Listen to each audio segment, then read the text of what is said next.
If you're anything like me and actually understood the beautiful meaning behind the people standing up and announcing that they were Charlie Kirk, and then saw Jimmy Kimmel turn that into an absolute joke, it made me want to throw up. That's if you think the desecration stops at late night hack jobs turning memorials into memes. We've all been mistaken. These same clowns and their extended family of outrage merchants are now gunning for the very air we breathe. Common sense. You heard that right. That's normally I would never believe this sort of thing. But in this upside down funhouse mirror of a culture war, simply explaining your thought process, laying out the why behind a what if, the logic of self-preservation in a world gone feral, is now all it takes to catch the sharp eye of someone desperate for anything they can spin into right-wing violence. It's not enough to disagree. They have to sniper edit your words into a Frankenstein monster of malice, then parade it around like they've caught the Antichrist red-handed. And for what? To keep the grift alive. Because, God forbid, anyone notice their house of cards is built on sand, fake stats, and fentanyl-fueled fever dreams. Just take Asmongold, Zach, the everyman streamer who's built an empire on nothing but unfiltered takes and a mountain of energy drinks. This guy's just doing his thing, reacting to the latest dumpster fire of liberal hypocrisy on stream. Like tends to happen, he nails it. He stumbles across this viral clip of Hassan Piker, the smug socialist nephew of none other than Uncle Sink Yerk from the Young Turks, where Hassan's dog, Kaya, I think it is, lets out this gut-wrenching yelp midstream, the kind of sound that stops you cold, like nails on a chalkboard, crossed with a mother's scream, according to this website. Turns out the internet's forensic detectives and a parade of fellow creators like Ethan Klein zero in on it. Was that a shock collar? Did this self-proclaimed champion of oppression just zap his pup to keep it posed like a prop in his echo chamber of a broadcast? For simply standing up and stretching after laying down 4 hours straight. Allegedly, sure, Hassan's denying it.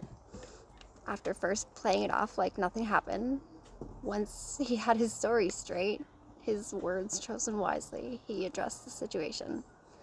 Did anybody else notice how he worded, "This is one of her many callers," as if he's covering his ass just in case? But the video doesn't lie. The dog's cowering. The timing's too perfect. And suddenly Mr. Eat the Rich looks like the villain in a PETA nightmare. My biggest takeaway from this is when he calls her over and she doesn't wag her tail. That's even when he's like saying her name on stream, talking about her, and she looks over. That's her tail doesn't wag. That's like a huge red flag for me, anyways. But Asmon calls it out fairly, factually, with that wide-eyed disbelief we all felt watching it, because who wouldn't? He doesn't say definitively this is what happened, because like he said, we can't know for sure what happened. But what I do know is that animal abuse isn't a both sides debate. It's a line you don't cross, period. And for a split second, the mask slips. The left's golden boy's true nature is exposed. But oh no, they can't have that sunlight disinfecting their sacred cows. Enter Uncle Sink, stage left, crashing in like a bull in a china shop of context. He doesn't debate the dog yelp or Hassan's vibes only excuse. That would be too messy and too real. Why would he feed the trolls? So instead, he creates an entirely imaginary argument that he's upset about. He uses as little context as possible while bending it to fit his narrative, and then beams it out to the world as Exhibit A in the right-wing bloodlust trial. So what was the full clip? Asmund describing being in your car and surrounded by people attempting to hurt you. You know, the kind where protesters, aka rioters, are chucking rocks at cops, blocking ambulances with pregnant women inside. Or swarming ICE agents like it's the zombie apocalypse, which are real situations that people are dealing with at the moment. The logical guy that he is, Asmund says, if they're coming at you with violence, you take them out. Self-defense, baby. Accelerate through the blockades if they start banging on your hood. Protect yourself and the innocents in the car, which is common sense, basic human instinct. The thought process, crystal clear. Distinguish peaceful assembly, which is cool, protected, from felonious assault, which is not so much. Explained step by step. It's very simple. Rocks equal weapons. Obstructing cops equals aiding chaos. Your life or theirs, yours wins. But Sank, he lops off the self-defense lifeline, the riot context. He just cuts out the logic and reasoning, and voila, Asmund's now a frothing fascist cheering deadly force on protesters. He calls him Ass Man because maturity's optional in progressive punditry these days. While pretending he's never heard of the guy his own nephew rants about weekly, while flashing browser tabs that would prove otherwise. It's not a slip-up. It's surgery. Precision engineered propaganda to flip the script. Forget the yelping dog and the potential zap-happy abuser. Look over here at the violent gamer bro. Why does it seem like the liberals are so desperate for anything they can point to the right for? That's simple. We've caught on to the grift. No more swallowing their cherry-picked crime stats, their mostly peaceful firestorms, their endless loops of systemic this, white supremacy that, without receipts. The right stopped falling for the fairy tales and started fact-checking the fairy godmothers. And now their whole narrative's squeezing like a punctured tire. So what do they have left? Manufacture the monsters. Paint us as the aggressors, the rock throwers, the ones itching for a fight. Because if they can't win on truth, they'll settle for terror.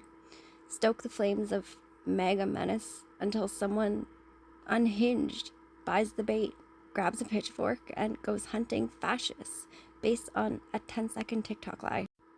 We've seen it before. Charlottesville fever dreams, J6 hallucinations, that poor kid in Kenesha twisted into a white supremacist poster child when all he did was run for his life. Not all, but a lot of people believe the headlines, not the hyperlinks.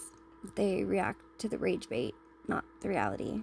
And when the smoke clears, good folks, your neighbor, the quiet dad at the PTA, the streamer just venting over Red Bull, end up doxxed, swatted, or worse, blood on the streets. All because both sides got reduced to our side's the victim, yours is the villain. This isn't debate, it's demolition. They're attacking not just our words, but our wiring. The God-given gut that says, protect the weak, even the four-legged ones. Defend the innocent and call bullshit when you see it. Common sense? That's the real threat to their empire of illusion. Explaining your process? That's dog whistling now. Code for hate speech. In their fevered fanfic. But we see through the edits, the omissions, the uncle-nephew tag team tantrums. We'll keep making time to explain the full story. Full context, claws out. Because in the end, truth doesn't need a shock collar. It just needs a voice. And we've got millions. I am Charlie Kirk. I am Asmund Gold. I am every clear-eyed soul tired of the games. It's your move, clowns.